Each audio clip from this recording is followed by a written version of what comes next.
ये video class 10 के विद्यार्थियों के लिए बहुत ही इम्पोर्टेंट होने वाला है। इस वीडियो में हम क्लास 10 के बायोलॉजी का तीसरा चैप्टर जीव जनन कैसे करते हैं, इसके महत्वपूर्ण 60 ऑब्जेक्टिव प्रश्नों को बहुत ही आसान भाषा में समझने वाले हैं। कमज़ोर से कमज़ोर विद्यार्थी भी बहुत ही आसानी से समझ पाएंगे। तो चलिए आज के वीडियो की शुरुआत हम पहले ऑब्जेक्टिव क्वेश्चन से करते हैं।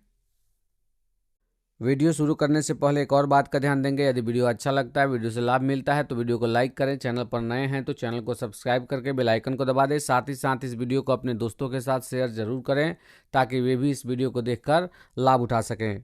पहला क्वेश्चन देखते हैं, पुष्पी पादपों में लैंगिक जनन होता है। पुष्पी पादपों यानी फूल वाले जो पेड़ पौधे होते हैं उनमें लैंगिक जनन होता है। मतलब कहाँ होता है? पत्तियों द्वारा होता है, फूलों द्वारा होता है, तना द्वारा होता है, या इनमें से कोई नहीं। तो ध्यान दीजिएगा, पुष्पी पादपों में लैंगिक जनन जो होता है वो फूलों द्वारा होता है। मतलब जो पेड़ पौधों का पुष्प होता है यानी फूल होता है, वही फूल पादपों का लैंगिक जनन अंग होता है और इन्हीं अंगों के द्वारा लैंगिक जनन की क्रिया होती है। तो इसका ऑप्शन बी सही है। 2 नंबर क्वेश्चन को देख लेते हैं। 2 नंबर क्वेश्चन में है, मानव मादा के जनन तंत्र का भाग नहीं है। हमें बताना है कि मानव मादा का जो जनन तंत्र होता है उसका भाग निम्नलिखित में से कौन नहीं है। क्या अंडाशय नहीं है, या फिर गर्भाशय नहीं है, या फिर शुक्रवाहिका नहीं है, या फिर डिंबवाहिनी नहीं है। तो ध्यान दीजिएगा, मानव मादा का जनन अंग अंडाशय होता है, तो ये जवाब नहीं होगा, जो नहीं है वही जवाब होगा। गर्भाशय भी मानव मादा का जनन अंग है। फिर डिंबवाहिनी की बात करते हैं हम, जिसे फैलोपियन नलिका कहते हैं, ये भी मादा जनन तंत्र का एक भाग है। लेकिन शुक्रवाहिका जो होता है ये मानव नर जनन अंग का भाग है। तो यही जवाब होगा, ये मानव मादा जनन तंत्र का भाग नहीं है। तो इसका ऑप्शन सी सही है। अगला 3 नंबर क्वेश्चन को देख लेते हैं। 3 नंबर क्वेश्चन में है, नर युग्मक एवं मादा युग्मक। तो नर में जो युग्मक बनता है उसे हम शुक्राणु कहते हैं, ओके। और मादा युग्मक मतलब मादा में जो युग्मक बनता है उसे हम अंडाणु या फिर अंडा भी कहते हैं, राइट। इनके संगलन को कहते हैं। मतलब नर युग्मक शुक्राणु और मादा युग्मक अंडाणु ये आपस में मिलते हैं तो संगलन होता है। इस संगलन को हम क्या कहते हैं? क्या किण्वन कहते हैं, बौनापन कहते हैं, या फिर मधुमेह कहते हैं? यहाँ तो ऑप्शन बिल्कुल ही गलत हो गया है। इनके संगलन को निषेचन कहते हैं। ये ऑप्शन बिल्कुल गलत है, ध्यान रखिएगा। जब नर युग्मक और मादा युग्मक मिलते हैं तो इन्हें निषेचन कहा जाता है। इसमें कहीं ऑप्शन में नहीं है, गलत है ऑप्शन। ये किसी और क्वेश्चन का ऑप्शन टाइप हो गया, ठीक है। तो इसमें निषेचन जवाब होगा, ध्यान रखिएगा। चौथा क्वेश्चन देख लेते हैं। चौथा क्वेश्चन में दिया हुआ है, निम्नलिखित में कौन एक लिंगी पादप का उदाहरण है। हमें बताना है कि इनमें कौन एक लिंगी पादप है। तो पपीता एक लिंगी पादप है। अगला हम 5 नंबर क्वेश्चन को देख लेते हैं। 5 नंबर क्वेश्चन में है, मुकुलन द्वारा प्रजनन किसमें होता है। प्रजनन कहे या जनन कहे एक ही बात है, ये ध्यान रखिएगा। तो मुकुलन द्वारा प्रजनन यीस्ट में होता है। तो इसका ऑप्शन बी सही है। 6 नंबर क्वेश्चन को देख लेते हैं। 6 नंबर क्वेश्चन में है, फूलों में नर जनन अंग होता है। तो फूलों में नर जनन अंग होता है उसे हम पुंकेसर कहते हैं। और फूलों में जो मादा जनन अंग होता है उसे हम स्त्री केसर या जयांग कहते हैं। अगला हम 7 नंबर क्वेश्चन को देख लेते हैं। 7 नंबर क्वेश्चन में दिया हुआ है, द्विखंडन होता है। तो हमें बताना है इसमें कि अलैंगिक जनन की विधि जो द्विखंडन होता है वो द्विखंडन किसमें होता है। तो अमीबा में द्विखंडन होता है। जैसे एक अमीबा का शरीर जो होता है वो आगे चलकर 2 अमीबा में बंट जाता है, 2 अमीबा में बंट जाता है, और ये फिर दोनों 2-2 में बंट जाते हैं। फिर जितने नए नए जीव होंगे फिर 2-2 में बंट जाते हैं। तो इस विधि को हम द्विखंडन कहते हैं। द्वि माने 2 और खंड माने बटना, 2 खंडों में बटना द्विखंडन होता है। अलैंगिक जनन की इस विधि द्विखंडन से अमीबा अपनी संख्या में वृद्धि करते हैं यानी जनन करते हैं। चलिए हम अगला 7 नंबर क्वेश्चन को देख लेते हैं। 7 नंबर क्वेश्चन में दिया हुआ है, निम्न में से किस जीव में बहुखंडन होता है? तो बहुखंडन किस में होता है? तो मलेरिया में, मलेरिया परजीवी में होता है। मलेरिया परजीवी प्लाज्मोडियम होता है, और ये जो प्लाज्मोडियम जो है अपनी संख्या में वृद्धि कैसे करते हैं? तो देखिए, ऐसे छोटी छोटी रचनाएं इसके अंदर होती हैं, और ये जो है भरा पड़ा रहता है ऐसी छोटी छोटी रचनाएं, और ये जब फटता है बाहर एक झिल्ली टाइप का होता है, इसके अंदर ये होता है, और एक जीव जो है कई जीवों में बंट जाता है। जितनी छोटी छोटी रचनाएं हैं उतने जीवों में बंट जाता है। तो जब एक जीव कई जीवों में बंटता है, इस प्रकार जीव की संख्या में वृद्धि होता है, तो ये अलैंगिक जनन की बहुखंडन विधि है। ठीक है, तो ये जो होता है किस में होता है? मलेरिया परजीवी प्लाज्मोडियम में होता है। तो इसका ऑप्शन सी सही है। 9 नंबर क्वेश्चन, ब्रायोफिल्म के कौन से भाग से कायिक प्रवर्धन होता है? अब देखिए, कायिक प्रवर्धन क्या होता है? केला आपने देखा है, तो केला के तना से, मतलब वो जड़ से जो है नया केला का जो है पौधा उग जाता है, तो ये कायिक प्रवर्धन है।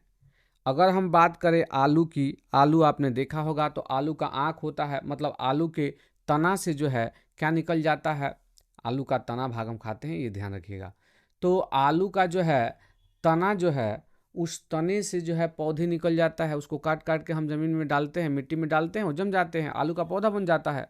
ठीक इसी प्रकार कई ऐसे पौधे हैं जिनके तना को, मतलब जैसे गन्ना है, तो गन्ना के तना को भी काट काट के हम जमीन में डाल देते हैं और उससे गन्ना हो जाता है। तो ऐसे जो पौधे निकलते हैं, पौधे के तना द्वारा, पौधे के जड़ द्वारा, पौधे के पत्तियों द्वारा जो पौधे नए बन जाते हैं, उन्हें जो है हम कायिक प्रवर्धन के द्वारा जनन कहते हैं। ठीक है, तो इसमें पूछा गया है कि ब्रायोफिल्म नामक जो पौधा होता है, उसमें जो है कायिक प्रवर्धन किसके द्वारा होता है? पत्तियों द्वारा होता है, जड़ों द्वारा होता है, तना द्वारा होता है, फूलों द्वारा होता है? किसके द्वारा होता है? तो पत्तियों द्वारा होता है। देखिए, याद रखिएगा, बहुत ही इंपॉर्टेंट है। ब्रायोफिल्म नामक जो पौधा होता है, उसके पत्ते जमीन पे गिर जाते हैं, और पत्तों से ही नए नए पौधे जो है जन्म ले लेते हैं। तो इनको कहा जाता है कि ये पत्तियों द्वारा कायिक प्रवर्धन करते हैं, तब जाके जो है इनके पत्तों से जो है पौधे का जन्म होता है। चलिए हम अगला क्वेश्चन देख लेते हैं। 10 नंबर क्वेश्चन, 10 नंबर क्वेश्चन में है, मानव मादा में निषेचन होता है। हमें बताना है कि मानव मादा में निषेचन कहाँ होता है? तो फैलोपियन नलिका में होता है। फैलोपियन नलिका को हम फैलोपियन ट्यूब भी कहते हैं, इसे डिंबवाहिनी भी कहते हैं, और भी नाम है, ध्यान रखिएगा। तो मानव मादा में जो है निषेचन फैलोपियन नलिका में होता है। अगला क्वेश्चन देख लेते हैं, 11 नंबर क्वेश्चन, तने द्वारा कायिक प्रवर्धन होता है। तना के द्वारा कायिक प्रवर्धन किस में होता है, हमें बताना है। तो क्या पुदीना में होता है, क्या हल्दी में होता है, क्या अदरक में होता है? तो इन सब में जो है तने के द्वारा जो है कायिक प्रवर्धन होता है, तो इनमें से सभी जवाब होगा। 12 नंबर क्वेश्चन को देख लेते हैं। 12 नंबर क्वेश्चन में दिया हुआ है, खंडन द्वारा जनन होता है। खंडन जो है अलैंगिक जनन की ही एक विधि है, तो इसके द्वारा जो है किसमें जनन होता है? तो याद रखिएगा, तारा मछली या सितारा मछली में जो है खंडन द्वारा जन्म होता है। अब ये खंडन क्या होता है? जैसे एक जीव है और ये 3 खंडों में टूट गया, तो ये अलग हो गया, ये अलग हो गया, और ये अलग हो गया। तो ये पहला वाला भाग नीचे जो 2 भाग खो दिया उसको बना के एक जीव बना लेगा, बीच वाला भाग ऊपर वाला भाग बना लेगा, नीचे वाला भाग बना लेगा और एक जीव बन जाएगा। और ये नीचे वाला भाग बचा, वो ऊपर वाला 2 भाग बना के एक जीव बना लेगा। मतलब ये 3 जीव बन गए। कितने जीव बन गए? 1, और इससे एक जीव बन गया 2, और इससे एक जीव बन गया कितना? 3। तो इस प्रकार जो है जीव बन जाते हैं, तो इन्हें जो है बोलते हैं खंडन द्वारा जनन। चलिए हम अगला क्वेश्चन देखेंगे। 13 नंबर क्वेश्चन, 13 नंबर क्वेश्चन में है, कायिक प्रवर्धन संभव है। तो कायिक प्रवर्धन किसके द्वारा संभव है? जड़ द्वारा संभव है, तना द्वारा भी संभव है, सही बात है, पत्ती द्वारा भी संभव है। तो उपरोक्त में से सभी होगा। अगला हम 14 नंबर क्वेश्चन देखेंगे। तने पर अपस्थानिक कलियां पाई जाती हैं, पुदीने में या फिर आलू में या फिर ब्रायोफिल्म में, या इनमें से सभी में? तो याद रखिएगा, तने पर जो है अपस्थानिक कलियां पाई जाती हैं, वो है आपका आलू। उसमें जो है अपस्थानिक कलियां यानी आँख पाया जाता है, आपने देखा होगा। देखिए, आलू जो होता है जो हम खाते हैं वो तना है। आलू जो है पौधा का कौन सा भाग है? तो तना है, जमीन में रहता है, इसका मतलब जड़ नहीं हुआ, वो तना है, ये ध्यान रखिएगा। और उस तने पर, जैसे मान लीजिए ये आलू है, तो इस तने पर ऐसा आँख नहीं होता है। तो इस तरह की जो आँख होते हैं उसको जो है क्या कहा जाता है, अपस्थानिक कलियाँ कहा जाता है, ठीक है ना। तो ये किस में होता है, आलू में होता है। अगला क्वेश्चन देख लेते हैं, 15 नंबर क्वेश्चन, मुकुलन द्वारा अलैंगिक जनन होता है। हमें बताना है कि मुकुलन द्वारा अलैंगिक जनन किस में होता है, हाइड्रा में, मटर में, शैवाल में या फिर प्लाज्मोडियम में। तो ध्यान रखिएगा, मुकुलन द्वारा अलैंगिक जनन किस में होता है, तो हाइड्रा में होता है। तो इसका जो है ऑप्शन ए सही है। 16 नंबर क्वेश्चन को देख लेते हैं, लैंगिक जनन मुकुलन द्वारा होता है। हमें बताना है कि इसमें से जो ऑप्शन दिया हुआ है इसमें से कौन ऐसा जीव है जिसमें मुकुलन द्वारा जो है अलैंगिक जनन होता है। तो ईस्ट में जो है मुकुलन द्वारा अलैंगिक जनन होता है, ठीक है ना। माने मुकुलन जनन की विधि होती है जो अलैंगिक का ही भाग है, तो इसके द्वारा जो है ईस्ट में मुकुलन होता है। चलिए हम अगला क्वेश्चन देख लेते हैं, 17 नंबर क्वेश्चन, निम्न में से कौन सा मानव में मादा जनन तंत्र का भाग नहीं है। हमें बताना है कि कौन जो है मादा जनन तंत्र का भाग नहीं है। तो अंडाशय जो है मादा जनन तंत्र में पाया जाता है, गर्भाशय भी जो है मादा का जनन अंग है, शुक्रवाहिका जो है ये मानव मादा का जनन अंग नहीं है, ये मानव नर का जो है जनन अंग है। डिंबवाहिनी की बात करें जिसको हम फैलोपियन नलिका कहते हैं, ये भी महिला में पाया जाता है। मानव मादा का जनन तंत्र है, मानव मादा का जनन तंत्र है। तो हम बात करें तो शुक्रवाहिका जो होता है ये मानव मादा जनन तंत्र का भाग नहीं है, तो नहीं पूछा था, तो इसमें जो है ऑप्शन सी सही होगा। 18 नंबर क्वेश्चन की बात करते हैं, पराग कोश में होते हैं। तो देखिए जो पराग कोश होता है ना, तो पराग कोश में जो है छोटे छोटे कण के रूप में पाए जाते हैं, वो कहलाते हैं आपका पराग कण। क्या कहलाते हैं, पराग कण। तो याद रखिएगा पराग कोश में क्या होते हैं, पराग कण होते हैं, जो कि ऑप्शन डी में है, तो इसका ऑप्शन डी सही है।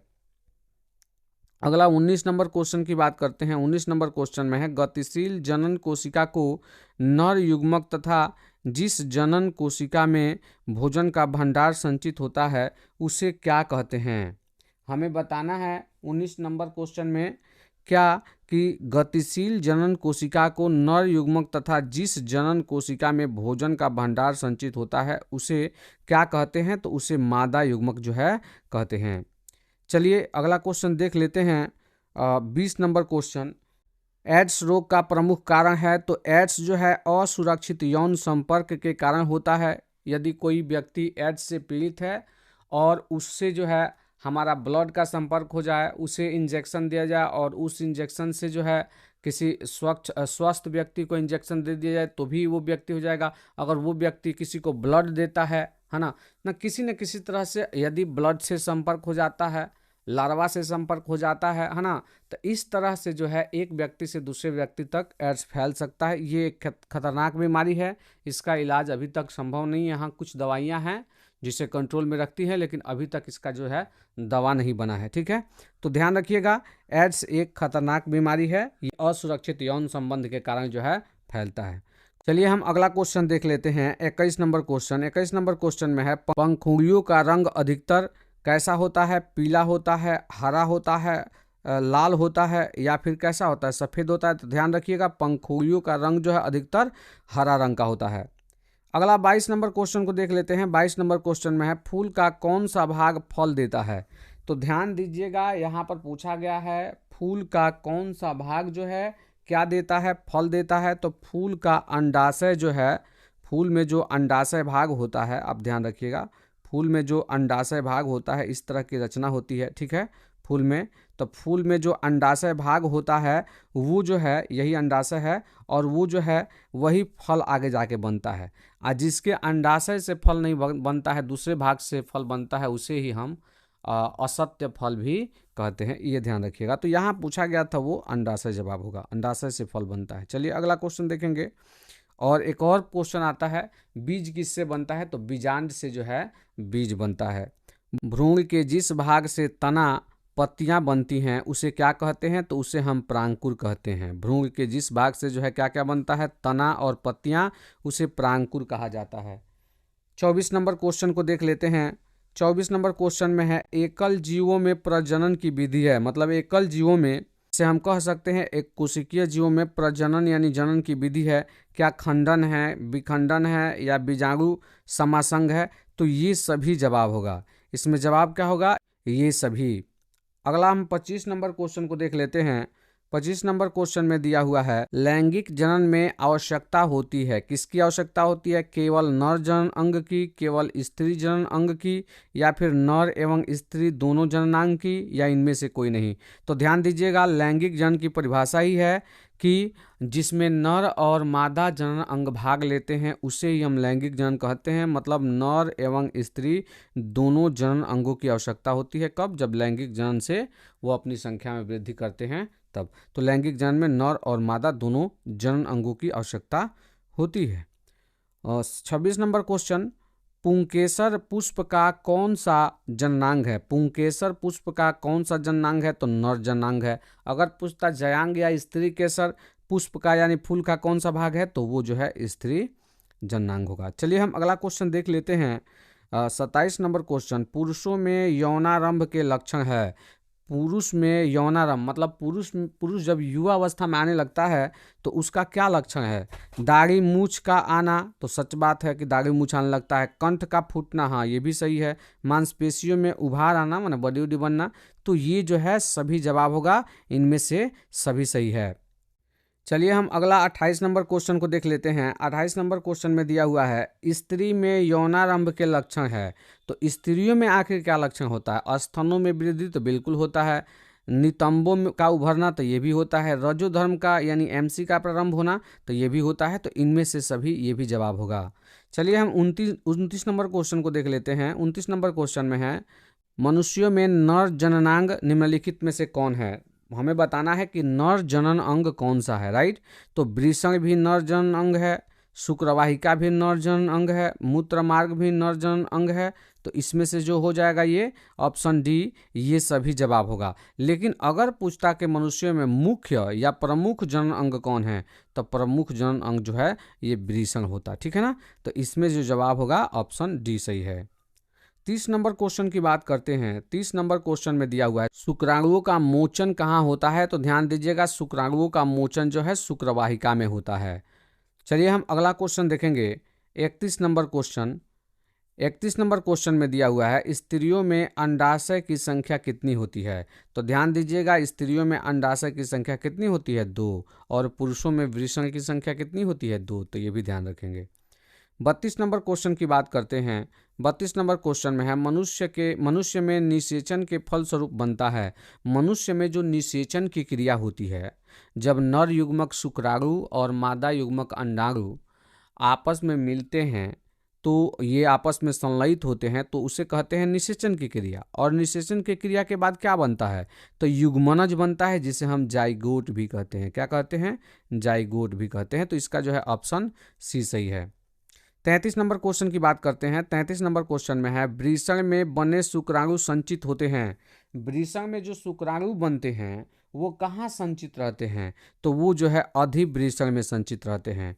वृषण के जस्ट ऊपर ये चमड़े की ये भी नलिका होती है ना, ये साथ में ये, तो इसी को अधिवृषण कहा जाता है। तो ये शुक्राणु इसी में जो है संचित रहते हैं। अगला क्वेश्चन देख लेते हैं। 34 नंबर क्वेश्चन, वैसे परिवर्तन जो जीवों के नियंत्रण से बाहर होते हैं कहलाते हैं। तो वो क्या कहलाते हैं? तो निकेत कहलाते हैं। 35 नंबर क्वेश्चन को देख लेते हैं। 35 नंबर क्वेश्चन में है, एक लिंगी पुष्प का उदाहरण है। तो ये क्वेश्चन आ गया है, दोबारा रिपीट हो गया है। एक लिंगी पुष्प इनमें से कौन है? तो ये पपीता है। इसका ऑप्शन ए सही है। ये कई बार क्वेश्चन आया है, ध्यान रखिएगा। 36 नंबर क्वेश्चन की बात करते हैं। 36 नंबर क्वेश्चन में दिया हुआ है, मानव जनन अंग किस आयु में परिपक्व एवं क्रियाशील होता है? तो 18 वर्ष के उम्र में मानव जनन अंग जो है ये परिपक्व और क्रियाशील हो जाता है। तो इसका ऑप्शन बी सही होगा। 37 नंबर क्वेश्चन की बात करते हैं। शुक्राणु का निर्माण होता है। शुक्राणु का निर्माण कहाँ होता है? शुक्राणु का जन्म कहाँ होता है? शुक्राणु बनते कहाँ हैं? सवाल यही है हमारा। तो 37 नंबर क्वेश्चन का जवाब होगा ए। शुक्राणु जो है किस में बनते हैं? वृषण में बनते हैं। ये मनुष्य के नर में एक जो आप वृषण पाया जाता है और उसी वृषण में शुक्राणु का निर्माण होता है। 38 नंबर क्वेश्चन में है, लिंग गुणसूत्र का पूर्ण जोड़ा पाया जाता है? लिंग गुणसूत्र का पूर्ण जोड़ा पाया जाता है, ये पूछा जा रहा है। तो ध्यान रखिएगा, स्त्री में पूर्ण जोड़ा पाया जाता है। देखिए, लिंग गुणसूत्र की बात करें तो लिंग गुणसूत्र जो है पुरुषों में XY होता है और महिलाओं में जो है XX होता है। तो यहाँ तो जोड़ा नहीं बना, क्योंकि X अलग प्रकार का, Y अलग प्रकार का, लेकिन स्त्री में दोनों सेम सेम है, तो इसका जोड़ा बन गया। तो वही पूछा गया था कि लिंग गुणसूत्र का पूर्ण जोड़ा पाया जाता है, तो वो स्त्री में पाया जाता है XX, है ना। दोनों सेम है तो एक जोड़ा हुआ। चलिए हम अगला क्वेश्चन देख लेते हैं, 39 नंबर क्वेश्चन। हाइड्रा में प्रजनन की विधि निम्नलिखित में से कौन है? तो हाइड्रा में प्रजनन की विधि निम्नलिखित में से कौन है, ये हमें बताना है। तो इसमें जो है ऑप्शन सी सही होगा। हाइड्रा में जो है मुकुलन द्वारा अलैंगिक जनन होता है, ठीक है, तो इसका ऑप्शन सी सही है। 40 नंबर क्वेश्चन की बात करते हैं। 40 नंबर क्वेश्चन में पुष्प का कौन सा भाग परागण बनाता है? हमें बताना है कि आखिर पुष्प का कौन सा भाग जो है परागकण बनाता है, परागण नहीं परागकण बनाता है। तो ध्यान रखिएगा, पुंकेसर जो है वो क्या बनाता है? परागकण बनाता है। और ये स्त्री केसर की बात करें तो ये जो है बीजांड बनाता है। चलिए हम अगला 41 नंबर क्वेश्चन को देख लेते हैं। 41 नंबर क्वेश्चन में है, गन्ना, गुलाब एवं अंगूर के कृषि में किस जनन विधि का उपयोग किया जाता है?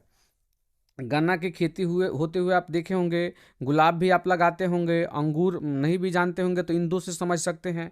तो इसकी खेती जो है हमें बताना है कि किस प्रकार से किस विधि से की जाती है। हमें बताना है कि किस विधि से की जाती है। तो ध्यान रखिएगा, कायिक विधि से की जाती है। क्या होता है, गन्ना जो होता है उसको जो है हम ये टुकड़ा टुकड़ा में काट देते हैं और उसके आँख जो होते हैं वहाँ से जो है गन्ना का नया पौधा निकल जाता है। गुलाब का भी डाली काट के और ज़मीन में गाड़ देते हैं तो उससे भी पौधे निकल जाते हैं। अंगूर को भी उनकी डाली ही काट कर लगाई जाती है।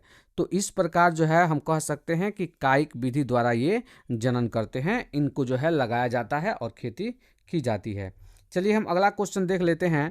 42 नंबर क्वेश्चन, मानव जनन तंत्र में दो वाहिकाएं संयुक्त होकर एक लचीली थैलीनुमा संरचना का निर्माण करती है, जिसे कहते हैं।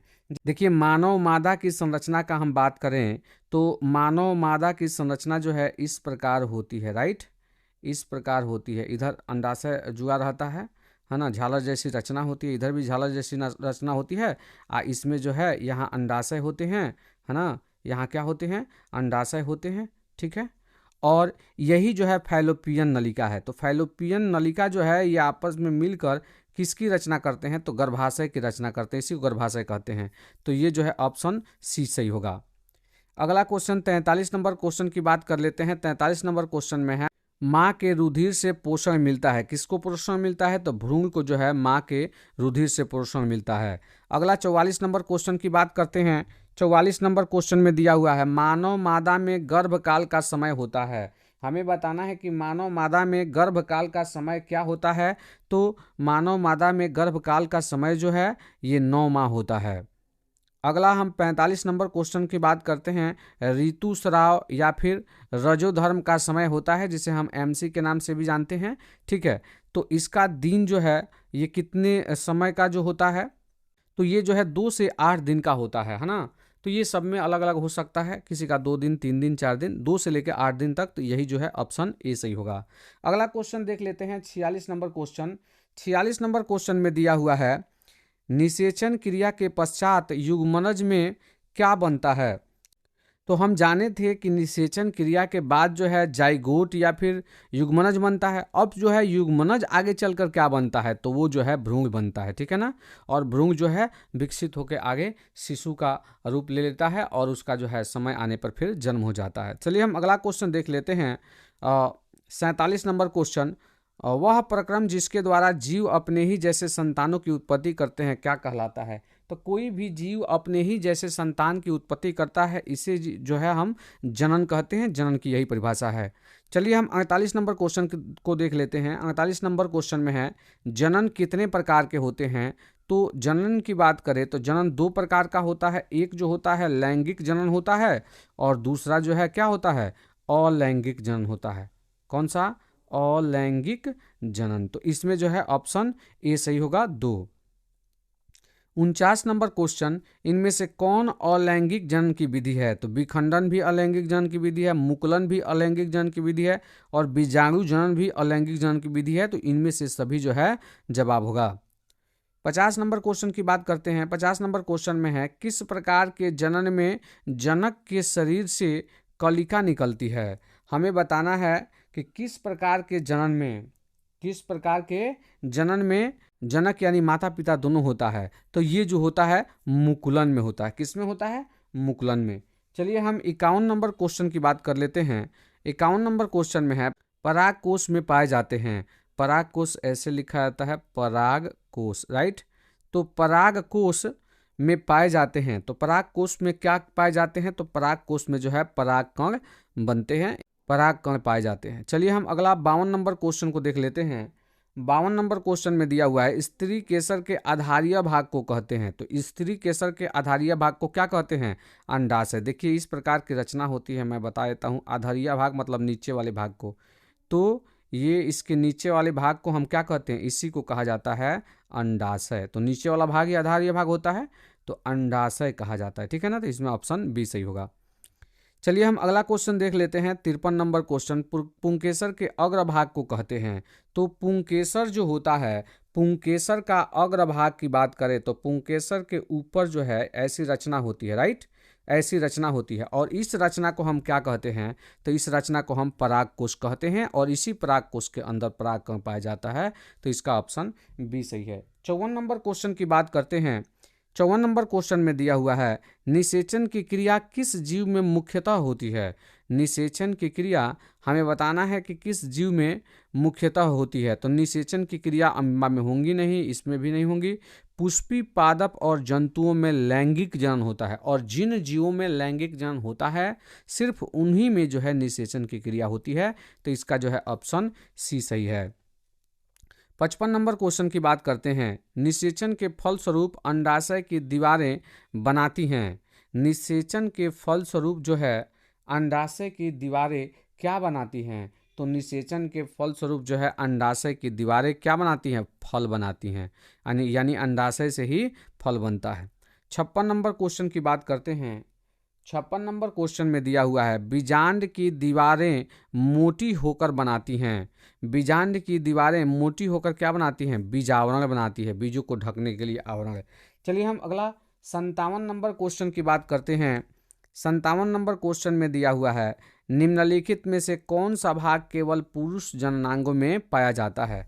तो फैलोपियन नलिका स्त्री में पाया जाता है, तो ये जवाब नहीं होगा, माने मादा में। फिर हम शुक्रवाहिका की बात करते हैं, तो ये जो है केवल पुरुषों में पाया जाता है, तो यही जो है जवाब होगा। चलिए हम अगला क्वेश्चन 58 नंबर क्वेश्चन को देख लेते हैं। नर युग्मक तथा मादा युग्मक के संयोजन से बनता है। तो नर युग्मक और मादा युग्मक के संयोजन से जो है क्या बनता है? तो जाइगोट बनता है, जिसे हम युग्मनज भी कहते हैं। युग्मनज, ये ध्यान रखिएगा, इंपॉर्टेंट क्वेश्चन है। चलिए हम अगला 59 नंबर क्वेश्चन को देख लेते हैं। 59 नंबर क्वेश्चन में है, स्त्रियों के मासिक चक्र, जिसे हम एमसी भी कहते हैं, है ना, में एक परिपक्व अंडाणु किस दिन अंडाशय से बाहर निकलता है? तो एमसी के 14वें दिन, ध्यान रखेंगे, एमसी के आने के 14वें दिन जो होता है एक परिपक्व अंडाणु जो है बाहर निकलता है और इसी से निषेचन क्रिया या गर्भ रहने की संभावना पूरी तरह से होती है। तो इसका जो है ऑप्शन बी सही है। चलिए हम 60 नंबर क्वेश्चन को देख लेते हैं। 60 नंबर इस वीडियो का अंतिम क्वेश्चन है। क्वेश्चन कर रहा है, निम्नलिखित में कौन लैंगिक जनन संचारित रोग नहीं है? लैंगिक जनन संचारित रोग को हम एसटीडी भी कहते हैं, है ना, यौन संचारित रोग। कौन जो है यौन संचारित रोग नहीं है? मतलब यौन से संबंधित होने वाला रोग नहीं है। तो एड्स बिल्कुल यौन से संबंधित होने वाला रोग है, तो ये भी जवाब नहीं होगा। गनोरिया भी यौन संचारित रोग है, एसटीडी है, तो ये भी जवाब नहीं होगा। सिफिलिस भी है, ये भी जवाब नहीं होगा। टाइफाइड जो है यौन से संबंधित रोग नहीं है। टाइफाइड एक प्रकार का बुखार है, आप सभी जानते होंगे। तो इसका जो है ऑप्शन डी सही होगा। इसी प्रश्न के साथ आज का ये वीडियो यहीं पे समाप्त होता है। यदि वीडियो अच्छा लगा हो, वीडियो से लाभ मिला हो, तो वीडियो को लाइक करें। चैनल पर नए हो तो चैनल को सब्सक्राइब करके बेल आइकन को दबा दें। साथ ही साथ इस वीडियो को अपने दोस्तों के साथ शेयर जरूर करें, ताकि वे भी इस वीडियो को देखकर लाभ उठा सकें। चलिए फिर से मिलते हैं एक नए वीडियो में। तब तक के लिए पकते रहिए, मेहनत करते रहिए, क्योंकि सफलता जो है मेहनत से ही प्राप्त होती है। धन्यवाद।